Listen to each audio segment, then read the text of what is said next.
In today's episode, we have Emmy Award nominee Tracy Phillips from Video Script Success, who is going to share with us her journey into creating courses and how we can build confidence on camera for our own online courses. You will also get to hear how you can create a better business around your audience, why most people are doing video the wrong way, and the biggest myths people believe about video and how to overcome them. And now, on with the show. Welcome to the Online Course Igniter podcast, where you'll hear from successful course creators and how they were able to turn their passion into a thriving online business empire. Welcome everyone to the podcast today. We have Tracy Phillips from Video Script Success. How are you doing today, Tracy? Great. Thanks for having me. Yes, definitely. We're happy to have you on the podcast and dive deep into video and live video and some of the marketing strategies that you've seen working with online courses. But before we get started, I always like to hear people's backgrounds and how they got started into online business, maybe what you were doing before you got started in online business. So why don't you just tell us a little bit about yourself? Yeah, I'm glad you asked because I actually have almost 2 decades of video production background. I was nominated for an Emmy in 2013, so I had a lot of behind the camera experience. And then about 5 years ago, I discovered online marketing and I realized, oh my gosh, there's so many people who don't understand how to do video well. And so the name of my company, Video Script Success, is really my magic sauce comes from being able to really nail down the messaging behind the video and that type of thing. So you're not doing what I call video vomit, right? And so I always joke around that I'm ridding the world, or at least the internet, of video vomit. And so I came from that background. And although, again, the scripting was great, I knew what I wanted to say, I was terrified to put myself out there. And so many entrepreneurs, so many people launching courses, they're the face of their brand. I was the face of my brand. And I just realized, oh my gosh, right, there's fear, there's nervousness, there's all of this other stuff that goes into it, where from behind the camera and directing, I was like, yeah, just do it. And it's not that easy with entrepreneurs. So I translated all of my knowledge from offline to online, and then really came up with a strategy and a way to work with people so that they were comfy on camera, they were themselves on camera, and the best part is that they were able to connect with their audience online. So that's my background. Awesome. That's great. And I definitely want to get into the video vomit and what it is and how we can avoid it. But I just was curious, what kind of video were you doing before online business? What were you filming? So nothing sexy. We call it industrial video. I own another company. It's a video production company run out of San Diego. And so industrial video is really just mid-sized companies doing marketing videos or educational videos. So we did a lot of doctors on green screens. And boy, did I learn a lot about how to be and how not to be on camera, but also about one of the most important things, and that's being prepared and practicing.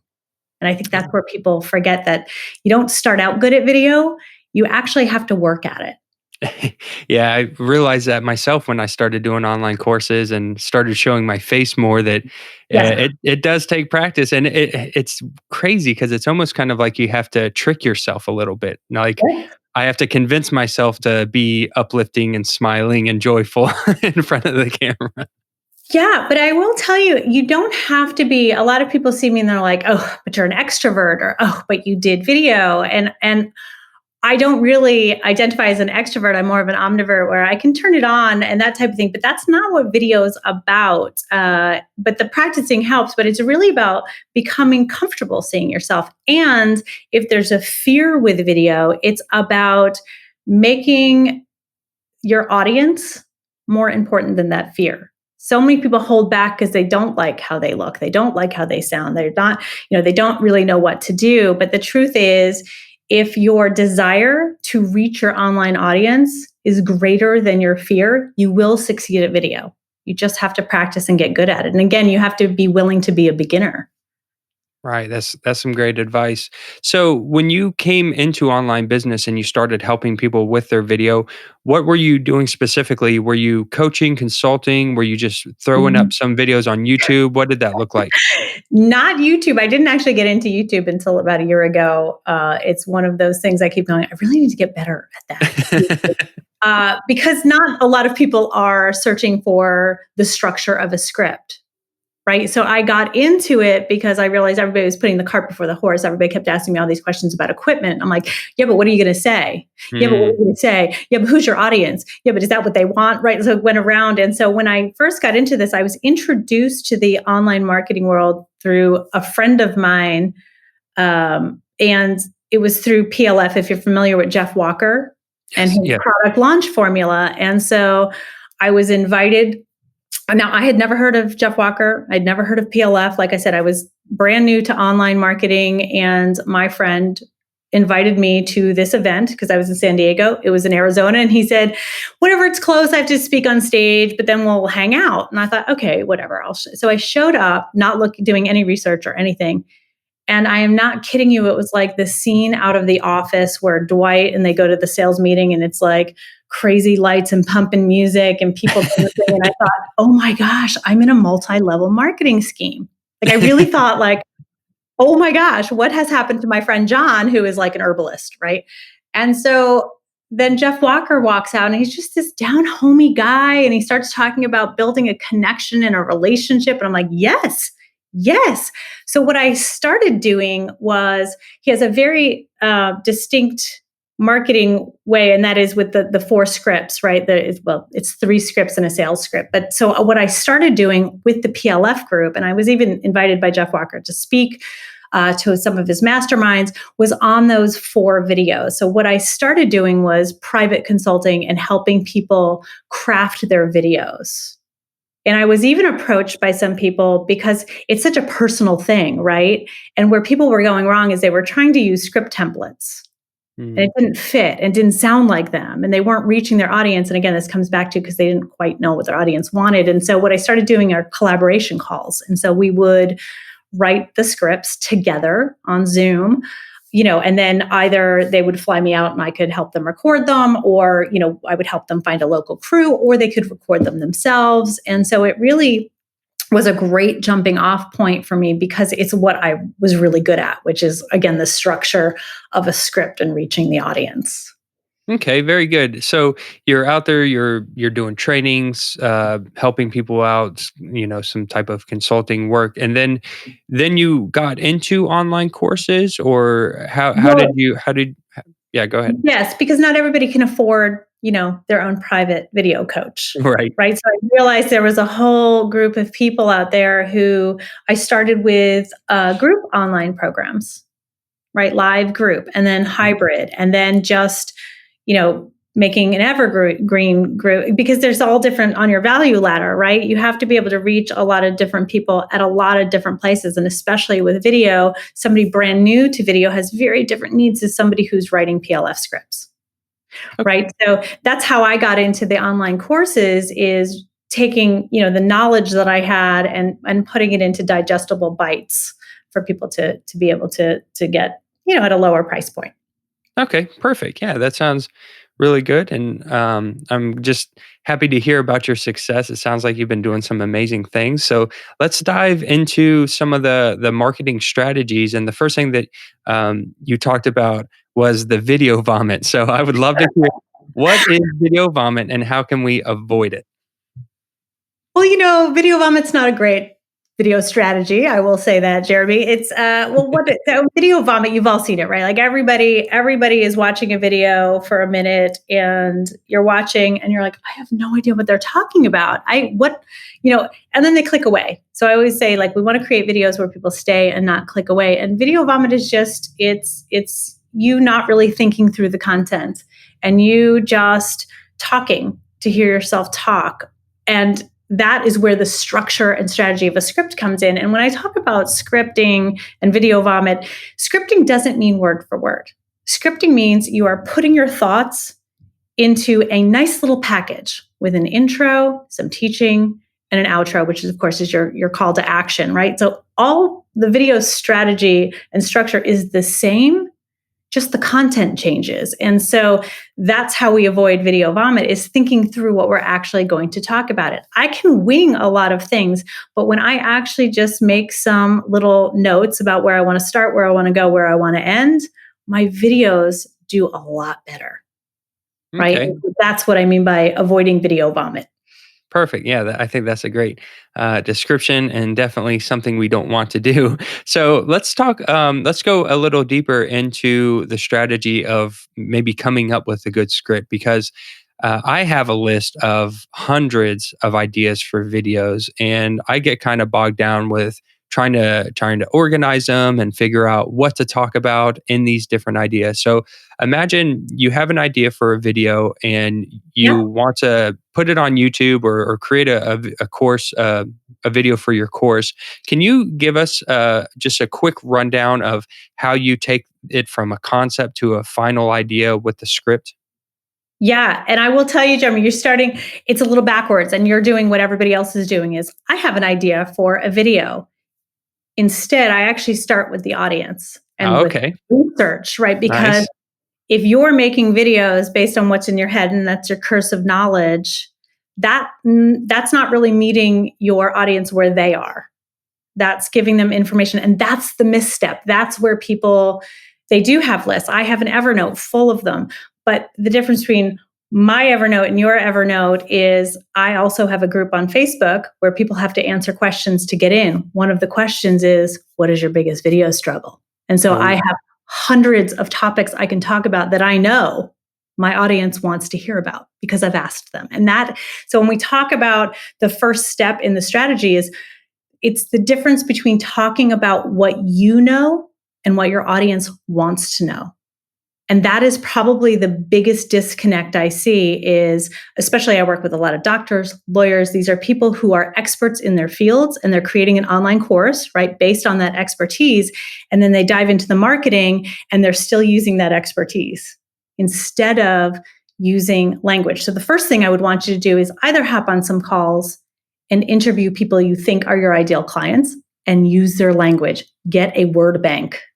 Because the difference between me saying, I can help you with camera confidence, is very different than the language they use, which is, I don't want to be awkward and sound like an idiot on camera. Very different though, right? So my curse of knowledge is camera confidence. Nobody wants camera confidence. But when I say I'm going to do a video so that you don't feel awkward or sound like an idiot, yeah, I get a lot of people showing up for that. So the first part is really just, what do they want you to talk about?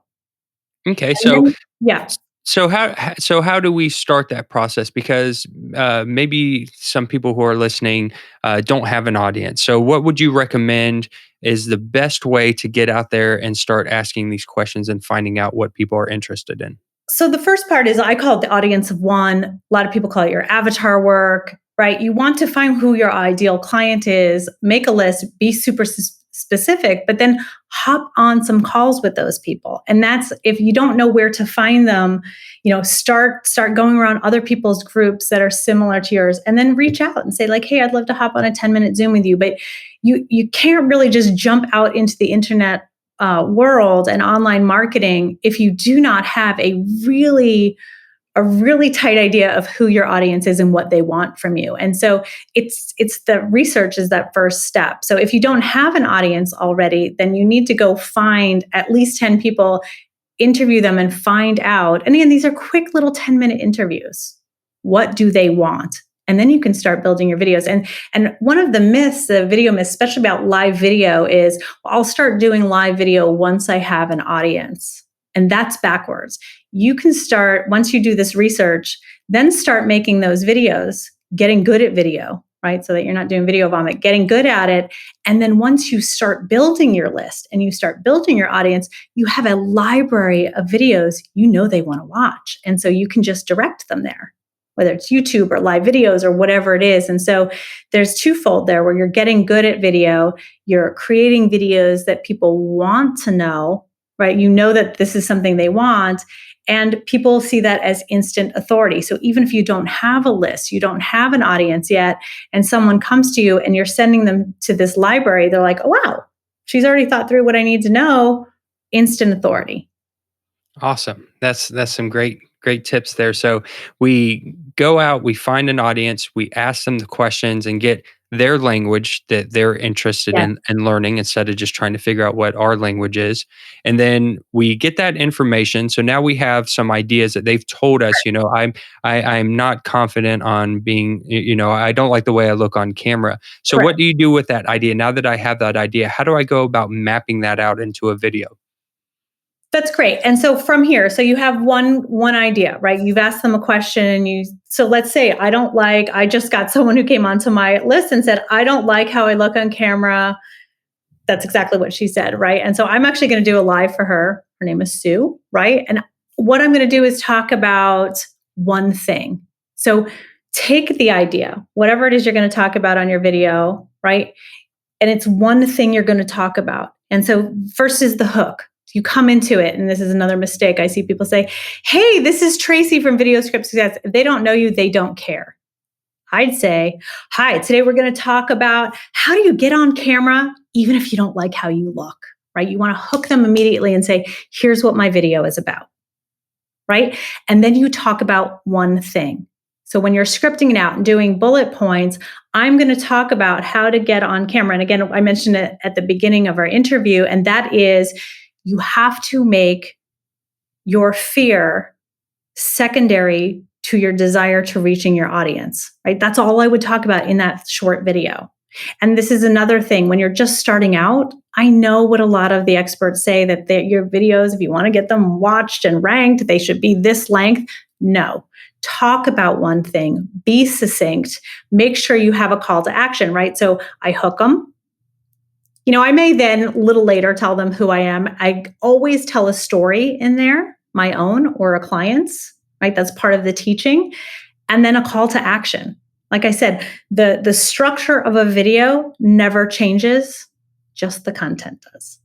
Awesome. Perfect. So we go in and we have the idea, we have the hook, we have the teaching, the story, and a call to action. Correct. And then how do you go about creating the lives? Do you set these up as things in the future, like events on Facebook, or what does the process look like from there? So for me, and this is getting, depending on where someone is, it's a little more advanced or it's right where you are, but it's, that's the other part of it is what is your goal of these videos? So if you're just starting out, the goal is to get some videos. So you're creating a library, but let's say you're a little more advanced and you know that you're launching your podcast, that you're launching a challenge.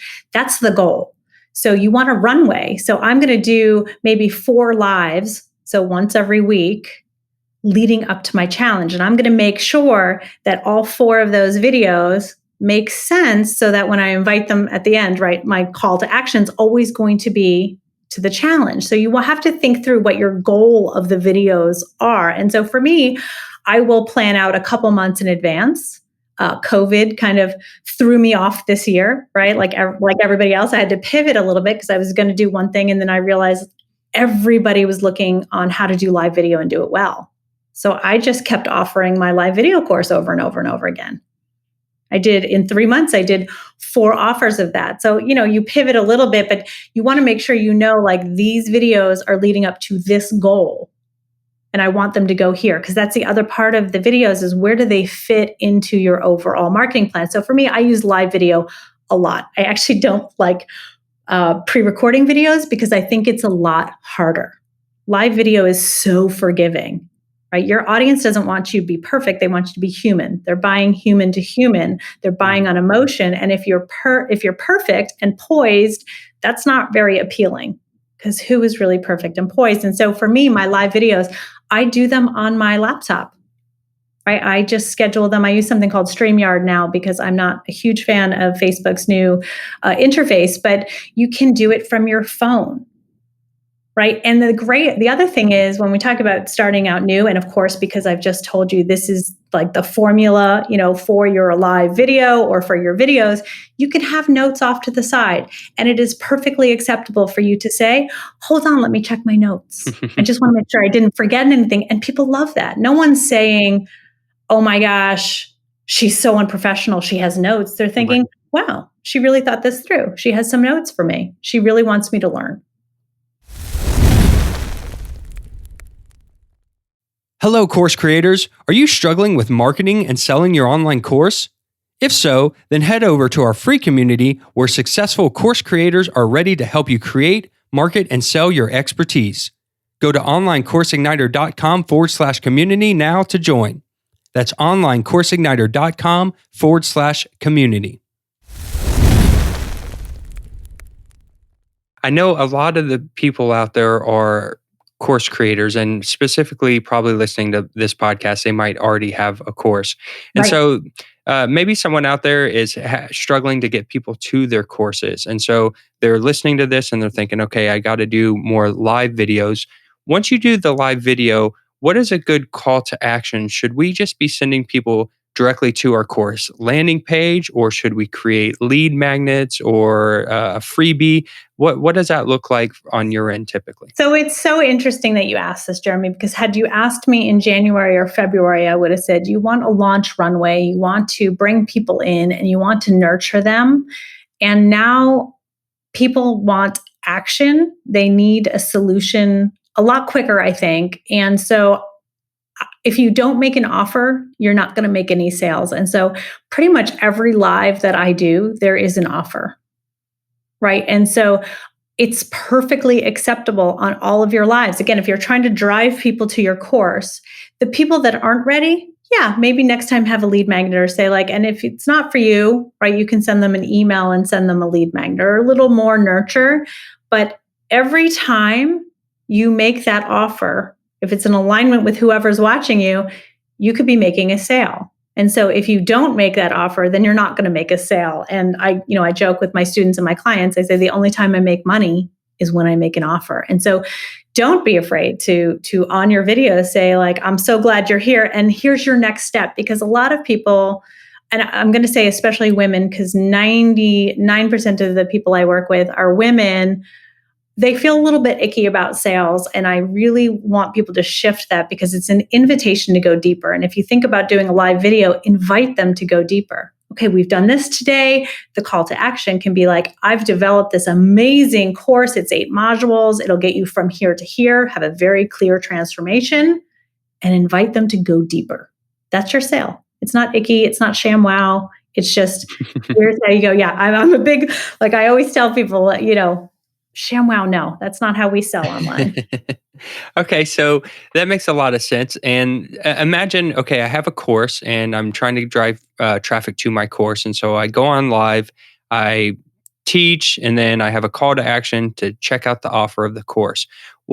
What is the frequency of the live videos? Are you doing a live video every day or once a week? How often should we be doing these live videos and then offering at the end like this? It's a great question. And my answer is once a week because you do want your lives to be an event. You want people to tune in and show up and they want to, I go live every Wednesday at 4 p.m. Pacific inside of my private Facebook group. Why do I do it inside of my private Facebook group?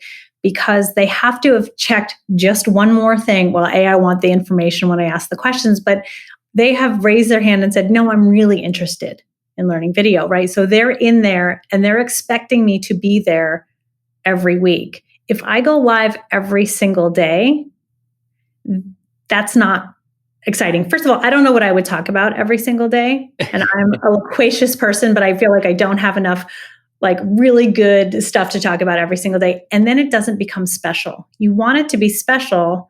And if you're going live every day and driving people every day to your course, it'll become redundant and people will tune you out.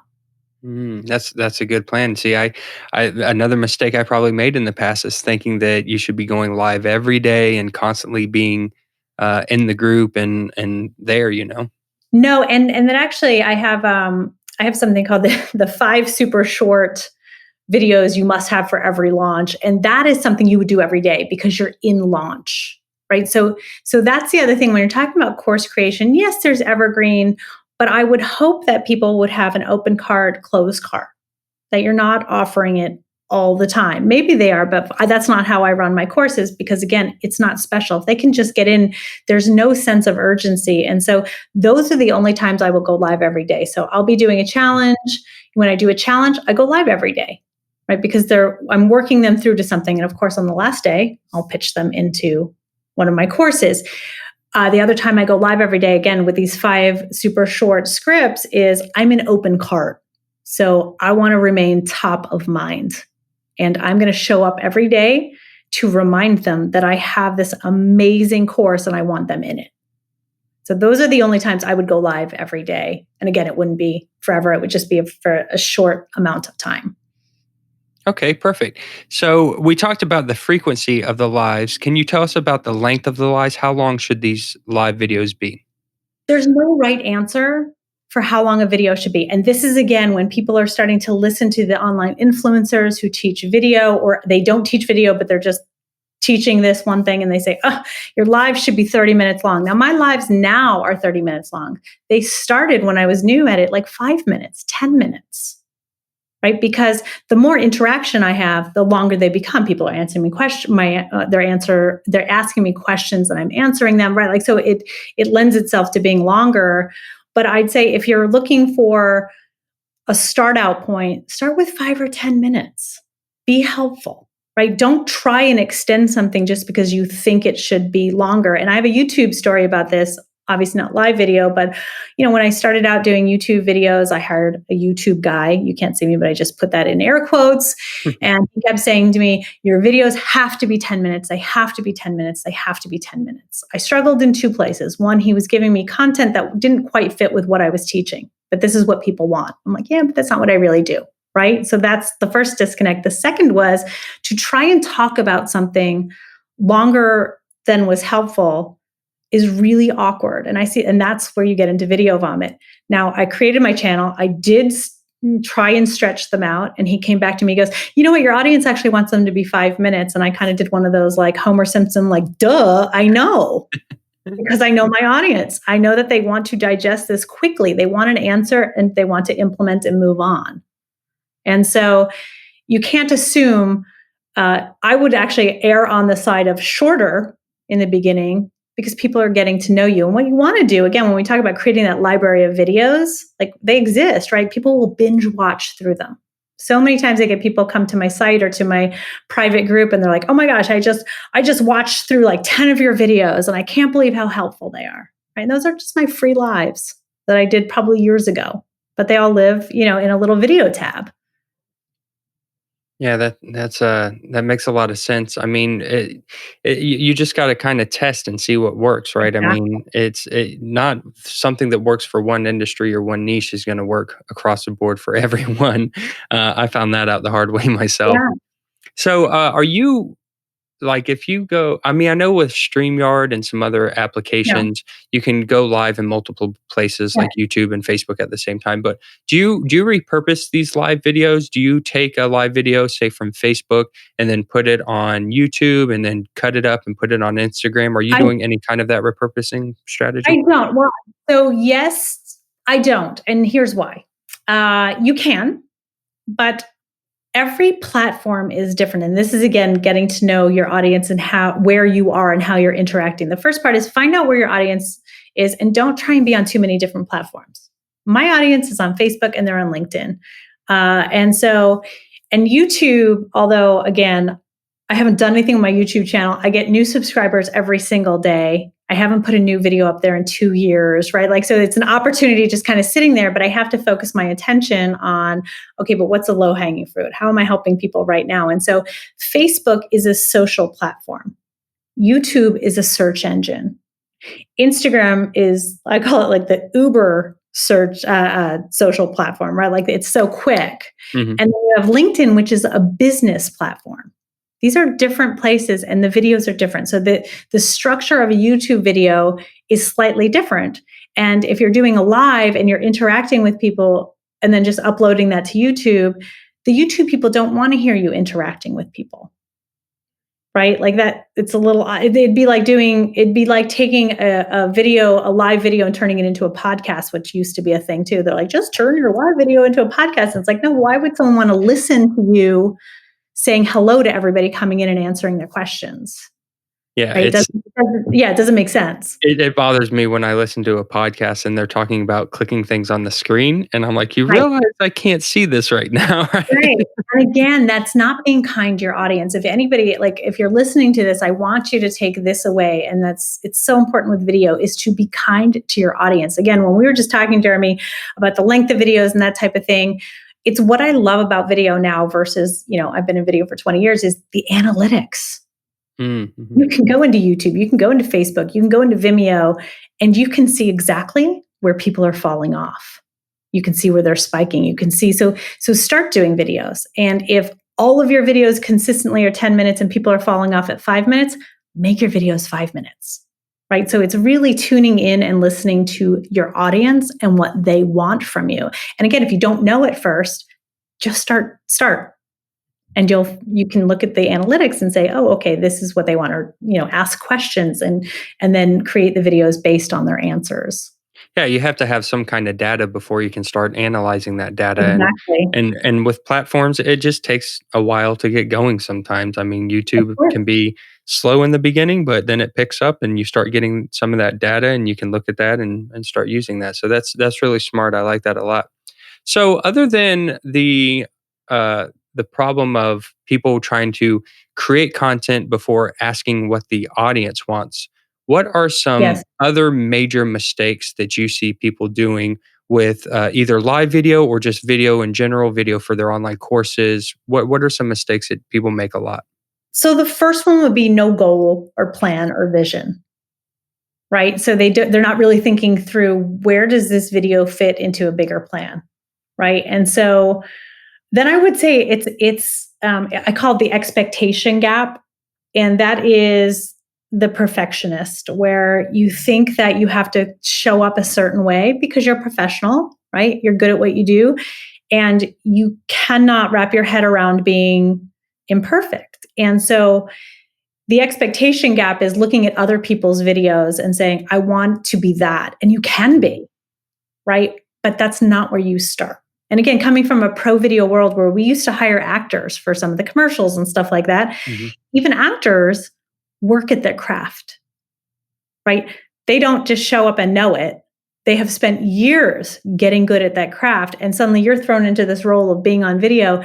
Give yourself a little leeway. I like to tell people, take imperfect action over perfect inaction. And that's what I see a mistake where people are waiting. They're waiting. And in my world, they're waiting to be 10 pounds thinner. They're waiting, for their elasticity to come back to their face. Not going to happen. They're waiting, right? They're waiting. And in the COVID world, I'm glad we're not recording video because we all have COVID quaffs now, which are not great for video, right? We haven't been able to go, but you can't wait. You have to take some imperfect action. And then I'm going to say the last one would be overcomplicating things, right? You're not going to learn and you're not going to get good at it if you're not doing it. And so a lot of people will come to me with what I call a video graveyard. Their garage or closet is filled with this 3-point cowboy lighting system and a DSLR and all this. And can you make this? And I'm like, whoa. Who's your audience and what do they want from you? Then start with your phone or your laptop. I like a ring light, simple, it's under $120, right? I like simplicity. And here's something, your listeners wouldn't know, but I have access to some of the nicest equipment out there that I never use. Because it's hard. I don't like teleprompters. I don't like, the front light. I don't like boom mics. It's a lot of setup, right? But I can easily throw my ring light on, and put a nice shirt on. I like to say I'm business on top and nap on the bottom. I'm always wearing my slippers, right? But I can just do that and record a video like that. Is it perfect? Nope. Does it need to be? Nope. That is a great explanation. You said the 3 points were not having goals, being a perfectionist, and overthinking everything. So you described me perfectly, just so you know. Right. That is me. That is me to the T. I just make random videos and I overcomplicate everything that I do.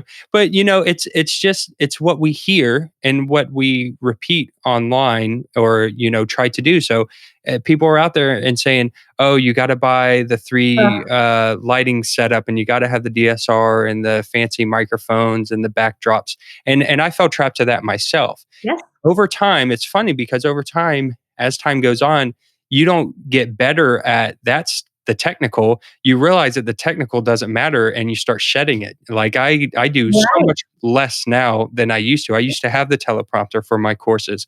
I used to Oh, have the fancy vinyl sorry. backdrops and all the like. Yeah.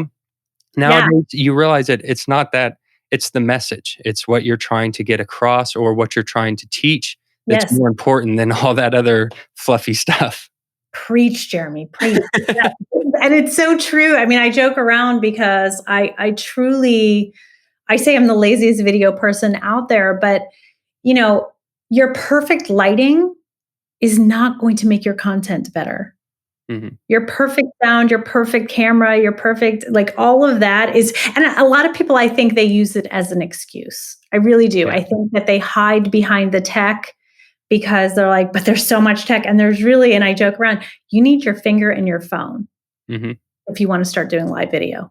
Yes, you can step it up from there, but you can get really good at video with your finger and your phone. That's all you need.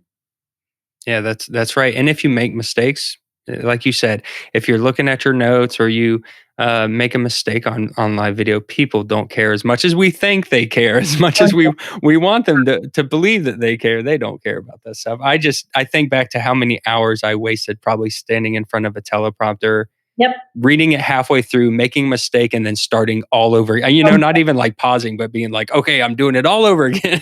Yeah, no, and that's again, it's perfect in action, right? Mhm. You're trying to be perfect about something. And quite honestly, I really want your listeners to hear this is your people buy on feelings. This is why live video is so amazing. They don't buy your thing, they don't buy your product, they don't buy your course, they don't buy your coaching. They buy you.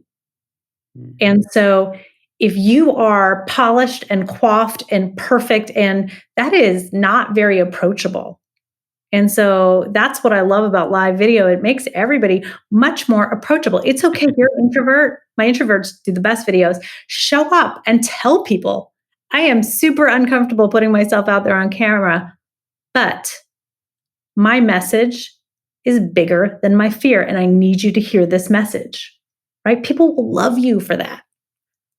That is wonderful, wonderful advice. I really enjoy that. So, we talked about what's not working, but what are some things that you're seeing out there today that are like working really well, or something that you can recommend that could really give someone a little bit of a boost?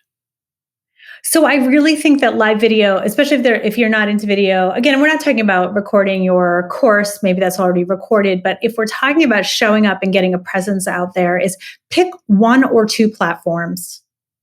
That is a must, right? If you're you're going to spread yourself too thin trying to be on everything. Find out where your folks are and pick one or two and do some short live videos. Think it through.